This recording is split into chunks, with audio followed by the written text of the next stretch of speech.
Good morning বন্ধুরা, তোমরা কেমন আছো? আশা করি সবাই ভালো আছো। তো আমি সকাল সকাল উঠে সব কাজ আমার প্রায় শেষ। আর সব কাজ প্রায় শেষ, তার মধ্যে যে কাপড় বের করেছি কাচবো, ঘরটার সব মোছা হয়ে গেছে।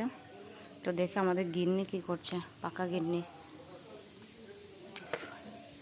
গিন্নিরা কি করছো তুমি?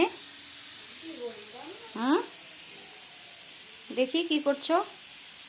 কি হবে এটা? কিসের চাটনি? হ্যাঁ, পটল।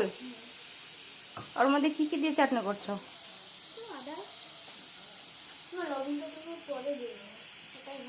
কেন?